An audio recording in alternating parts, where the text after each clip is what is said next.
Yes, good afternoon, class. Good afternoon, Ishita. Good afternoon, Himanshi. Khushpreet. Good afternoon, bete.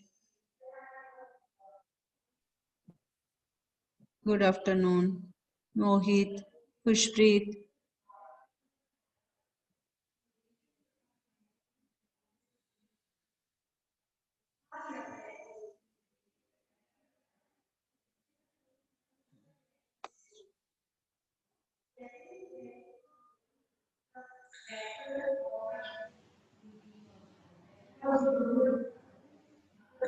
जी, good afternoon, Naina.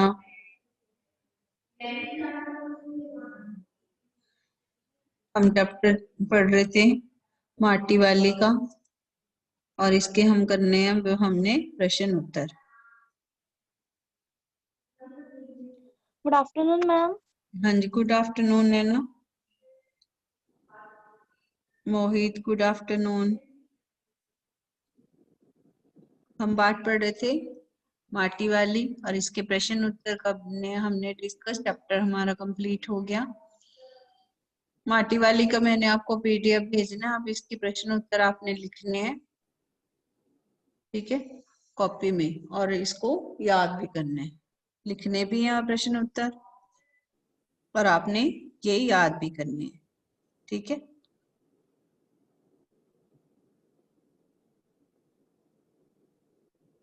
Good afternoon दया।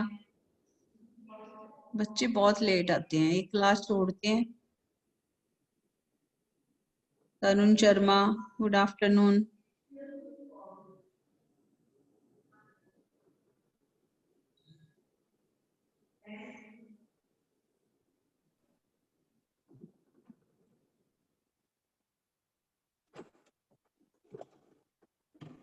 हाँ जी, first question हमने कर लिया था। अपनी video on कर लीजिए बेटे।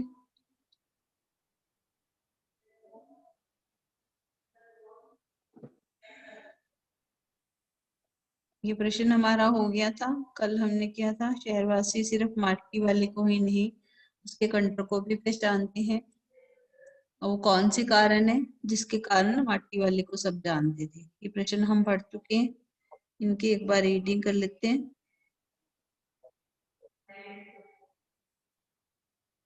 हाँ जी, और बाकी बच्चे भी वीडियो ऑन करो बेटे।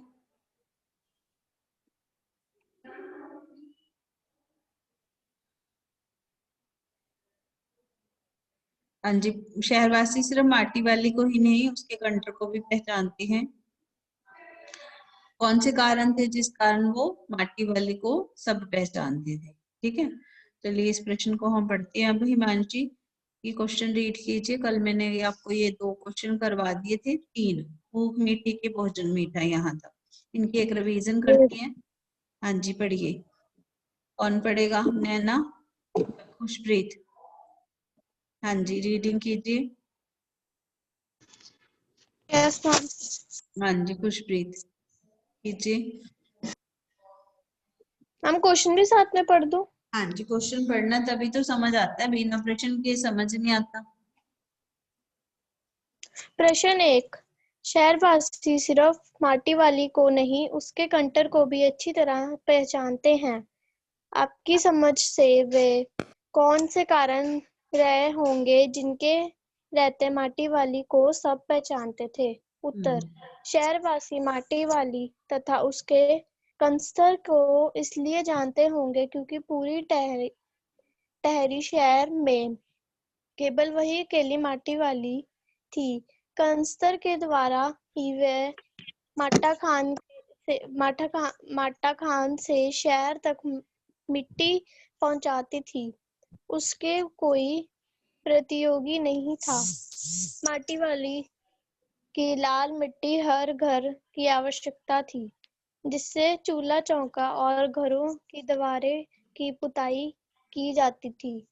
इसके बिना किसी का काम नहीं चलता था, इसलिए सभी उसे जानते थे तथा उसके ग्राहक थे। वहां आने वाले नहीं किराएदार उससे परिचित हो जाते थे। वह पिछले कई वर्षों से शहर की सेवा कर रही थी।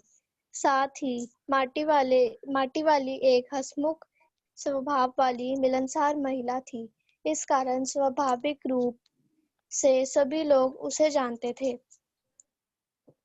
हाँ जी, माटी वाली है जो पूरे शहर में मिट्टी बेचने का काम करती थी। कनस्तर, आपने क्या गलत पढ़ा? कनस्तर। ये साहिलप्रीत यहाँ कैसे आ गया?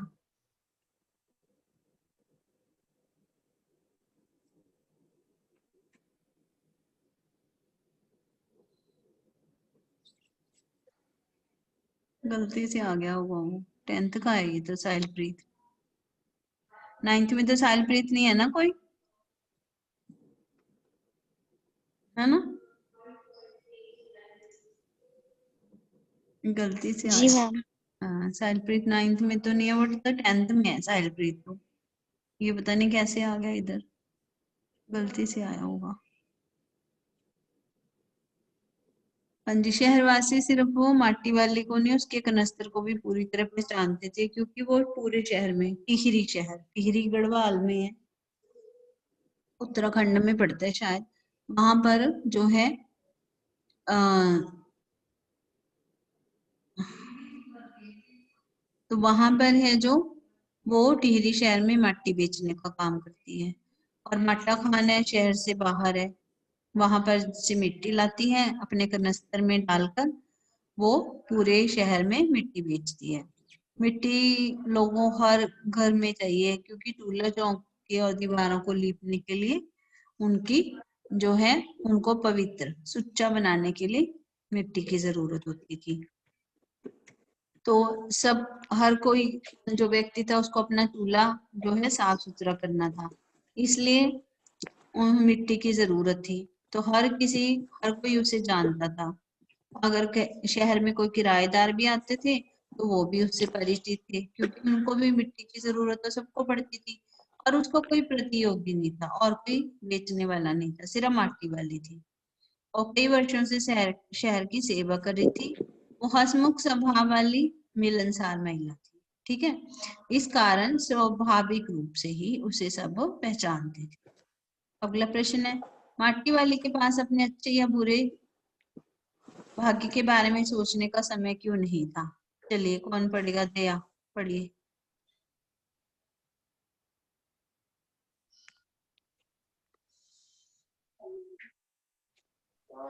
माटी वाली के पास अपने अच्छे या बुरे भाग्य के बारे में ज्यादा सोचने का समय क्यों नहीं था? उत्तर, माटी वाली अपने आर्थिक और पारिवारिक उलझनों में उलझी निम्न स्तर का जीवन जीने वाली अकेली महिला थी। आराम अपना से तथा पढ़ो दया, क्या हो रहा है ओके इतना? मैम, ओके आराम से पढ़ो, कोई जल्दी नहीं है, समझ आना चाहिए ओके मैम, सबको। हाँ, ओके मैम। शांत होकर पढ़ो। माटी वाली हम्म। माटी वाली अपने आर्थिक और पारिवारिक उलझनों में उलझी निम्न स्तर का जीवन जीने वाली अकेली महिला थी। अपना तथा बूढ़े का पेट पालने ही उसका सामने सबसे बड़ी समस्या थी। सुबह उठकर माटा खान जाना और दिन भर उस मिट्टी के को बेचना, इसी में उसका सारा समय बीत जाता था। इस काम के बदले में मिले पैसे ही उसकी कमाई का एक मात्र साधन था। अपने इसी दिनचर्या को वह नीति नीति मानकर जीवन बिता रही थी। ऐसे में माटी वाली के पास अच्छे और बुरे भाग्य के बारे में सोचने का समय नहीं था। हाँ जी, इसका मतलब क्या है कि जो काजल, जल्दी आया करो बेटे, जो माटी वाली है उसकी आर्थिक और परिवार की उलझने थी। आर्थिक मतलब धन की, और परिवार की उलझने, क्योंकि उसके परिवार में और कोई नहीं था। जो बुढ़ा था वो बहुत ही ज्यादा जो था लाचार था, चल फिर नहीं सकता था, अशक्त था। वो निम्न स्तर का जीवन, बहुत गरीबी का जीवन जीने वाली महिला थी। अपना और बुढ़े का पेट पालना ही उसके लिए सबसे बड़ी समस्या थी। ठीक है, तो उसके पास तो और चीजों के बारे में सोचने का समय नहीं था। सुबह उठकर वो माटा खान जाती थी, दिन भर मिट्टी बेचती थी। ठीक है, सारा दिन तो उसका इसी में निकल जाता था, और बदले में उसके पास कमाई का साधन और कुछ नहीं था, सिर्फ यही तरीका था जिससे वो अपने पैसे कमा सकती थी। और ये उसका रोज का काम था। दिनचर्या का मतलब होता है रोजाना, रोज का काम था। तो माटी वाले के पास अपने भाग्य के बारे में, अच्छा भाग है मेरा या बुरा भाग है, ये सब सोचने का उसके पास कोई समय या तरीका और नहीं था, क्योंकि उसका दो वक्त की रोटी में गुजारा करना ही उसके लिए बहुत मुश्किल, जुटाना ही बहुत मुश्किल हो गया। फिर है भूख मीठी की भोजन मीठा। ठीक है, ये मैंने प्रश्न कराया था आपको। भूख और भोजन का आपस में बहुत गहरा संबंध होता है। स्वाद भोजन में नहीं बल्कि मनुष्य को लगने वाली भूख में होता है। भूख लगी हो तो सूखा भोजन भी हमें अच्छा लगता है। भूख लगने पर तो रूखा सूखा भोजन भी बहुत क्या लगता है, स्वादिष्ट लगता है। और भूख ना होने पर भी स्वादिष्ट भोजन भी क्या लगता है, बेस्वाद लगता है। ठीक है, तो भूखे भोजन पर भी जो है, भूख ना होने पर भी जो है काफी चीजें पड़ी हों तो हम उसमें नखरे करते हैं, ये नहीं खाना, वो नहीं खाना, ऐसे ये चाहिए मुझे, वो चाहिए। लेकिन जब हमारे पास कुछ नहीं होता तो घर में चाहे सूखी रोटी भी पड़ी हो, वो भी हमें, उसका भी हमें टेस्ट आता है, वो भी हमें स्वाद लगती है। तो भूख, भोजन मीठा नहीं होता, भूख मीठी होती है। भूख जो है पेट की जो पेट की जो ज्वाला है, आग है कि खाना खाना ही खाना है, तो ये सब चीजें उसको क्या करती हैं, उसको बहुत ज्यादा भोजन को मीठा बना देती है। ठीक है, तो हाँ जी, अब हमने करना प्रश्न नंबर 4। पुरखों की गाढ़ी कमाई से हासिल की गई चीजों को हराम के भाव बेचने का मेरा दिल गवाही नहीं देता। इस कथन के आलोक में विरासत के बारे में अपने विचार व्यक्त कीजिए कि क्या विचार है अपने, इसका मतलब ही क्या है। पहले पुरखों की गाढ़ी कमाई, हमारे जो पुरख हैं, पुरख कौन है, हमारे दादे परदादे, उनको कहा जाता है हमारे पुरखे। उनकी गाढ़ी कमाई, उन्होंने जो हमें विरासत में दिया, उनकी जो चीजें हम आज भी इस्तेमाल कर रहे हैं, जो आज भी उनकी चीजें बनाई हुई हैं, घर है, जमीन है, जायदाद है, बर्तन है, सोना चांदी है, जो भी विरासत में मिला हमें, उसे हम कहते हैं उनकी गाढ़ी कमाई से हासिल की गई चीजें, उनको हराम के भाव बेचने का। अब उनकी जो चीजें हैं, जो उन्होंने एक एक पैसा करके जोड़ी हैं, उनको हम हराम के भाव जो बेचने का जो है दिल नहीं करता। ठीक है, मालकिन के इस कथन के आलोक में विरासत के बारे में आपके क्या विचार हैं? आपके घर में भी होंगी पुरानी चीजें। दया, आपके दादा दादी की कोई चीजें हैं घर में पड़ी हुई? मैम होगी, मैंने देखी नहीं कभी। कभी दादी दादी की कोई चीज नहीं है, दादा की कोई चीज नहीं है घर में पुरानी? होगी मैम। अच्छा, आपने नहीं देखी। दिवांशी, आपने देखी है कोई दादा दादी की पुरानी चीजें, परदादी की? कभी दिखाती हो घर में, बात करती हो? Yes ma'am. होती है ना घर में। तो क्या चीज है यस आपके मैम। आपके घर में, ऐसी कौन सी चीज है? मैम एक्चुअली मेरे दादा दादी तो मेरे साथ ही रहते हैं ना। बेटे परदादा परदादी और पुरखे, पुरखे कौन होते हैं? जो हमारे दादे परदादे पीछे चले गए हैं जो। Yes ma'am. हाँ, वो।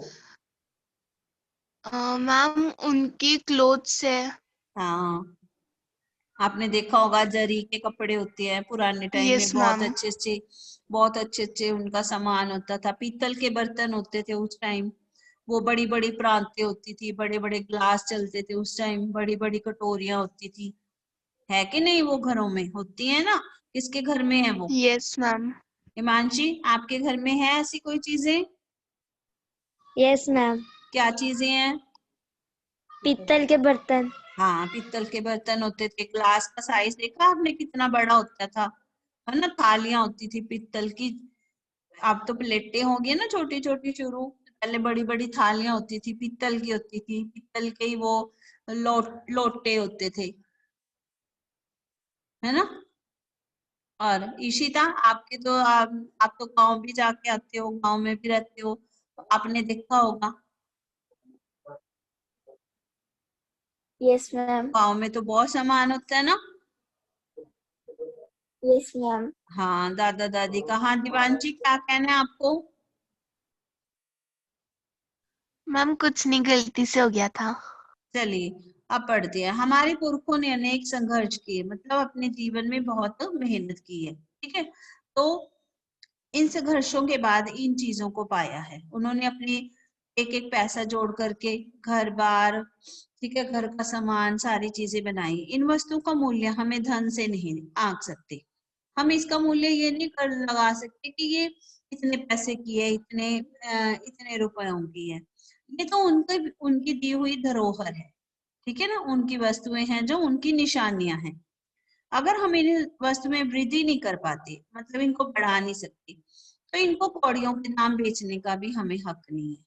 अगर उन्होंने हमारे लिए कुछ चीजें, कुछ जो सामान है संजो कर रखा है, जोड़ कर रखा है, अपने पोते पोतियों को देती है, अपने बच्चों को देती है, तो हमें कोई हक नहीं कि हम उन्हें बेचे, मतलब रद्दी में बेच दें, कबाड़ में बेच दें, फेंक दें उनको। तो ऐसा कोई अधिकार हमें नहीं है।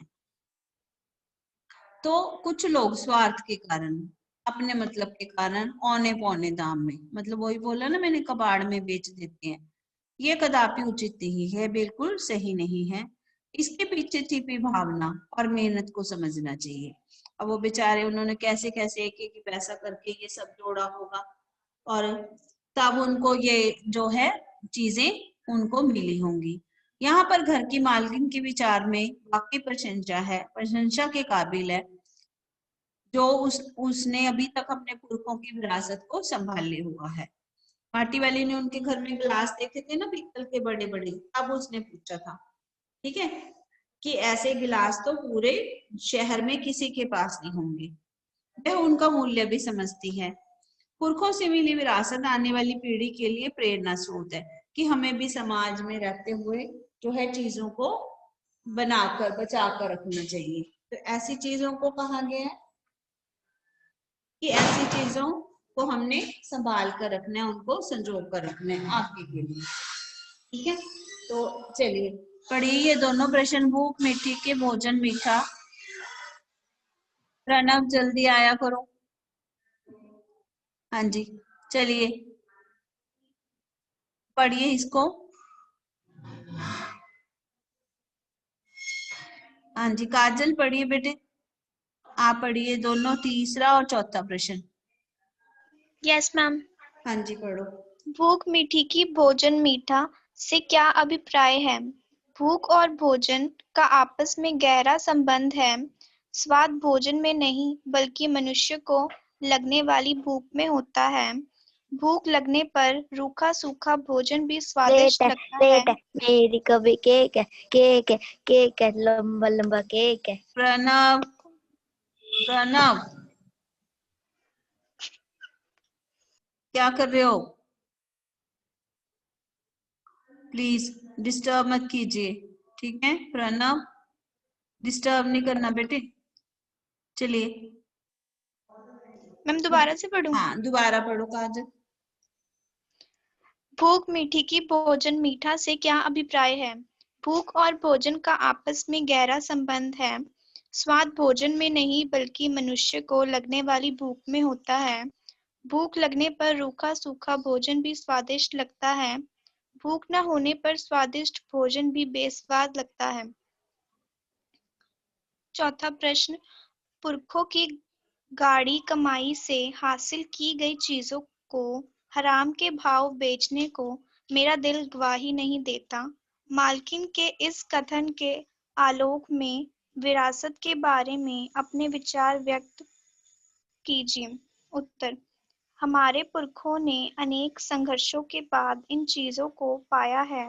इन वस्तुओं का मूल्य हम धन से नहीं आंक सकते हैं।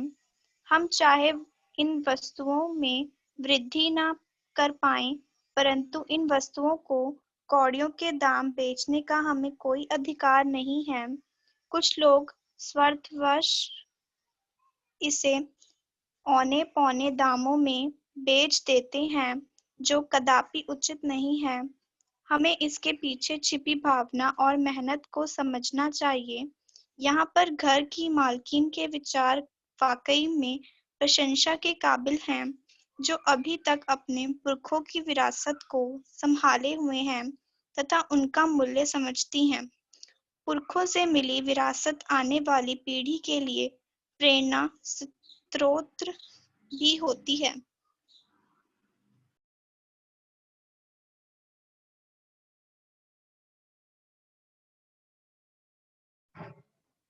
अब है कि भूख मीठी की भोजन मीठा, ये हो गया। अब है पुरखों की गाड़ी कमाई, इसको हराम के भाव बेचने को हमारा दिल नहीं करता, क्योंकि उन्होंने बड़ी मेहनत से इसको बनाया होता है।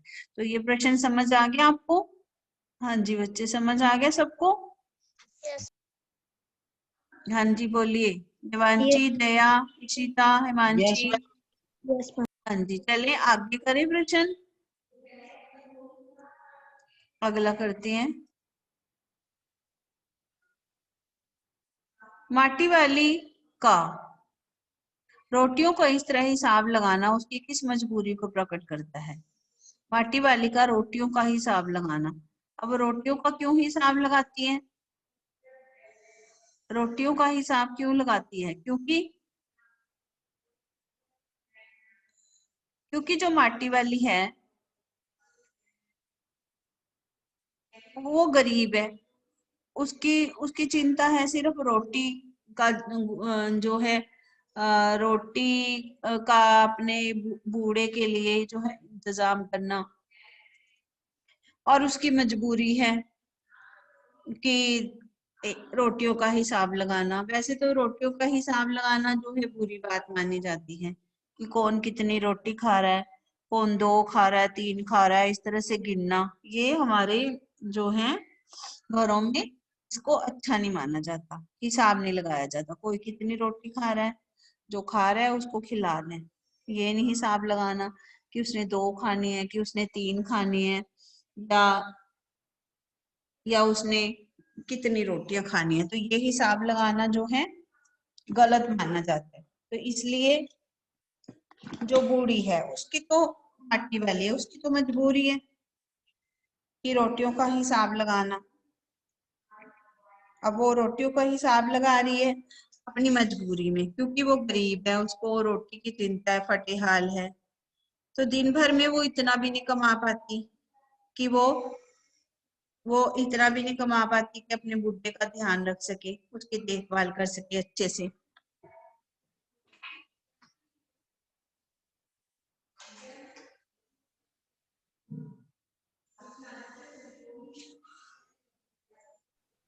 वो वो इतना भी नहीं कर पाती कि अपने बुढ़े का हिसाब जो है देखभाल कर सके, उसके लिए दवा दारू का इंतजाम कर सके। ठीक है, वो गरीब है और उसको सारा दिन चिंता रहती है, फटे हाल है, बहुत निम्न स्तर की है, और दिन भर के जो है परिश्रम से वो इतना भी नहीं कमा सकती कि अपने बीमार पति का इलाज करा सके। सिर्फ वो तो 2 रोटियां ही जुटा सकती है। तो माटी वाले की ये मजबूरी है कि रोटियों का हिसाब लगा करके वह खुद भी खाती हैं और बाकी बची रोटियां अपने बीमार पति और बूढ़े के लिए रख लेती है। ठीक है, मतलब इसका कहने का मतलब है कि रोटियों का हिसाब लगाना है जो उसकी मजबूरी है, उसके पास इतना पैसा नहीं है, इतने पैसे नहीं कमा पाती कि वो अच्छे से उसकी अपने बूढ़े की देखभाल कर सके। वो बहुत निम्न स्तर की महिला है, ठीक है, बहुत गरीब है। चलिए पढ़िए इसको। दया,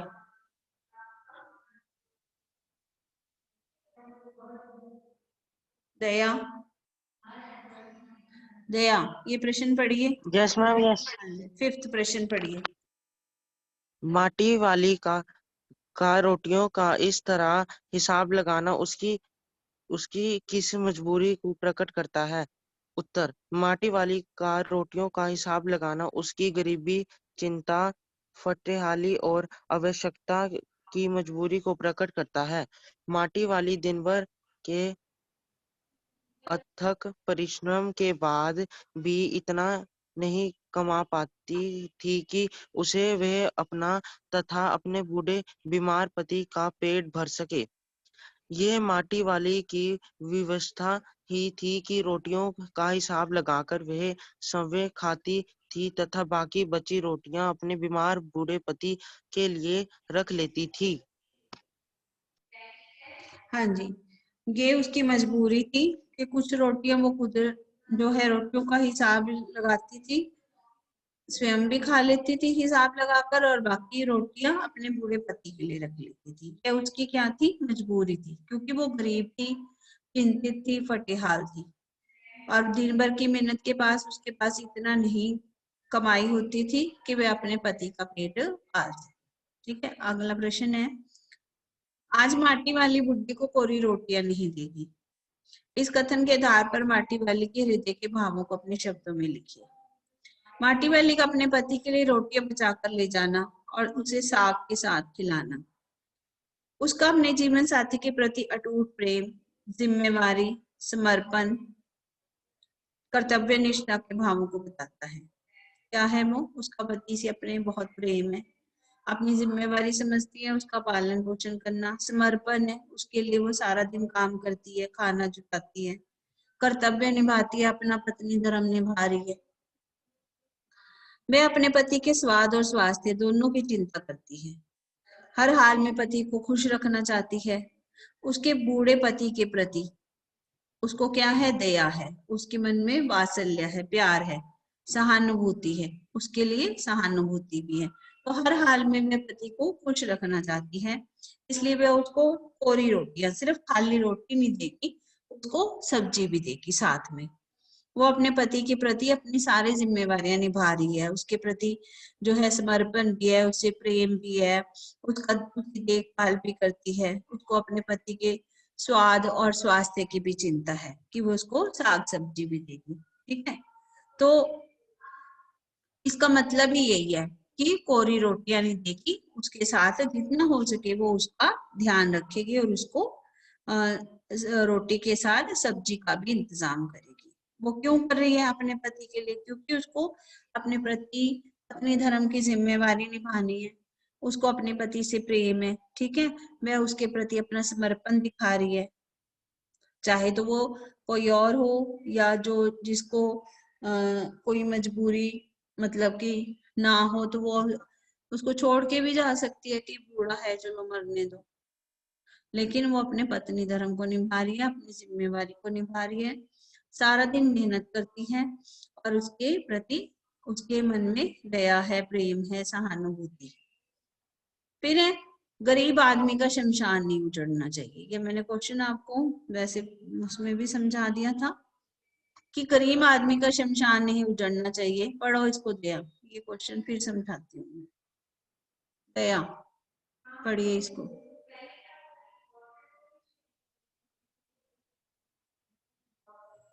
दया, दयाचंद, हिमांशी आप पढ़िए। Yes ma'am. मैम 6th, हाँ जी बेटे। आज माटी वाली बूढ़े को कोरी रोटियां नहीं देगी। इस कथन के आधार पर माटी वाली के मैं तो पढ़ ही रहा हूँ। पढ़िए पढ़िए, पढ़ो। आज हाँ पढ़ लो, ये भी पढ़ लो, 7th भी पढ़ना। हाँ पढ़ो बेटे, तुम्हारी आवाज नहीं आ रही। दया, दया डिस्कनेक्ट हो गया। हिमांशी आप पढ़ो फिर। क्वेश्चन 7। हाँ जी 7 पढ़ लो। गरीब आदमी का शमशान नहीं उजड़ना चाहिए, इस कथन का आशय स्पष्ट कीजिए। उत्तर, गरीब आदमी का शमशान नहीं उजड़ना चाहिए, इस कथन का आशय यह है कि गरीबों के रहने का आसरा नहीं छीनना चाहिए। एक दिन माटी वाली जब मजदूरी करके घर पहुंचती है तो उसके पति की मृत्यु हो चुकी होती है। अब उसके सामने विस्थापन से ज्यादा पति के अंतिम संस्कार की चिंता होती है। बांध के कारण सारे शमशान पानी में डूब चुके होते हैं, यहाँ तक कि उसकी झोपड़ी पर से उसका अधिकार भी समाप्त हो चुका था। अब उसके लिए घर और शमशान में कोई अंतर नहीं रह जाता है। इसी दुख के आवेश में वह ये वाक्य कहती है। विस्थापन की समस्या क्या होती है? विस्थापन की समस्या मैंने बताया था, जब कोई बांध बनाए जाते हैं, सड़कें बनाई जाती हैं, तो वहां पर रहने वाले लोगों को वहां से शिफ्ट कर दिया जाता है। ठीक है, तो वहां पर माटी वाली का जहाँ घर है वहां पर से बांध बनना है, तो वहां पर उसकी जो झोपड़ी है उसको तोड़ दिया गया है और वहां से बांध का जो पानी है वो निकल रहा है, तो उसके सारा जो घर है, उसकी झोपड़ी है और वहां की जो शमशान घाट है, सब कुछ क्या हो गया, तहस नहस हो गया। उसकी झोपड़ी भी खत्म होगी। अब उसके लिए घर और शमशान एक जैसे हो गए हैं। उसका पति मर चुका है, तो वो उसको उसका संस्कार कैसे करे? तो इसलिए वो कहती है कि गरीब आदमी का शमशान नहीं उजड़ना चाहिए, उसको अपने पति का अंतिम संस्कार करना था।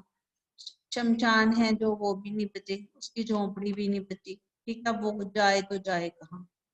पति का संस्कार कैसे करे? घर और शमशान एक जैसे हो गए हैं। इस दुख के आवेश में वे ये कहती हैं कि गरीब आदमी का शमशान नहीं उजड़ना चाहिए। अब मैं आपको इसका पीडीएफ भेज दूंगी बेटे, और ये क्वेश्चन आंसर आपने कॉपी में करने हैं और इनको लर्न भी करना है। एक ये रह गया इसका एक प्रश्न, ये हम हल कर लेंगे और साथ में जो है उसका चैप्टर शुरू करेंगे। और ठीक है, और ये